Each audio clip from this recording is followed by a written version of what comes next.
आपकी सास पार्ट 2।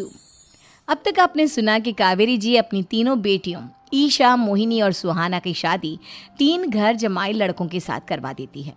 उन्हें लगता है कि ये लड़के शायद घर का कामकाज संभाल लेंगे, लेकिन उनके तीनों घर जमाई बहुत आलसी थे। वो नौकरी भी नहीं करते थे और बाहर का काम भी नहीं। कावेरी जी ने अपनी बेटियों से कहा कि वो प्रेगनेंसी का बहाना बनाकर अपने पतियों को सबक सिखाए। अब सुनिए आगे। मम्मी, आपने जैसा कहा था हमने वैसा ही किया, लेकिन देखिए ना, विवेक का हाल तो वैसा का वैसा ही है। घर में ना सुबह का नाश्ता बनता है और ना खाना।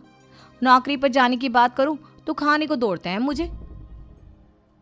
हाँ मम्मी, मैंने भी सुमित को कितनी बार कहा कि अगर नौकरी नहीं करनी तो कोई छोटी सी दुकान ही खोल लो। घर का खर्चा कैसे चलेगा? देखो दोपहर के 12 बजने आए और जनाब अभी तक सो रहे हैं। हाँ मम्मी, ईशा और सुहाना ठीक कहती हैं। अविनाश का भी यही हाल है।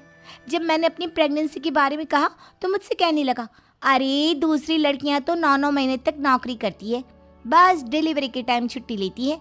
मोहिनी, तुम भी नौकरी करो। अब मुझे कहाँ नौकरी मिलेगी? मम्मी बताओ अब मैं क्या करूँ? हे भगवान, क्या सोचकर घर जमाई दामाद लाई थी मैं कि मेरी बेटियां मेरे पास रहेंगी और खुश रहेंगी, लेकिन इन आलसी दामादों ने तो हमारी जिंदगी को भी प्रॉब्लम में डाल दिया है। मैं तो कहती हूँ मम्मी, हम लोग वापस अपनी जॉब पर जाना शुरू कर देते हैं।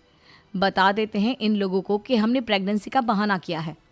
नहीं नहीं बेटा, ऐसी गलती भी मत करना। अगर तुमने ऐसा किया तो इन तीनों की आदत और ख़राब हो जाएगी।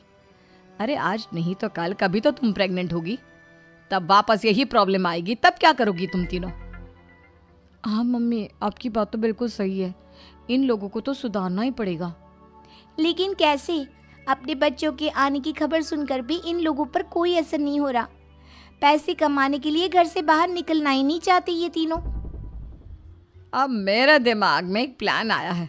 तुम तीनों चिंता मत करो, उन तीनों को बुलाओ, फिर मैं बात करती हूँ।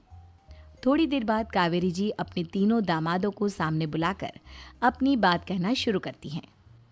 अविनाश, सुमित और विवेक, देखो बेटा, मैं ना तुम तीनों से बड़ा प्यार करती हूँ, इसीलिए तो तुम्हें घर जमाई बना कर रखा है मैंने। अरे मम्मी जी, सीधे सीधे कहिए ना, क्या बात है? प्यार तो हम भी आपको बहुत करते हैं। अरे मम्मी जी, आपकी इज्जत भी बहुत करते हैं। अरे भाई, आपके जैसी सास और कमाने वाली बीवी सबको मिलती है क्या? हाँ मम्मी, विवेक और सुमित ठीक कह रहे हैं। आपकी बेटी से शादी करके मेरी तो ज़िंदगी ही अच्छी हो गई है। जानती हूँ मैं, और ये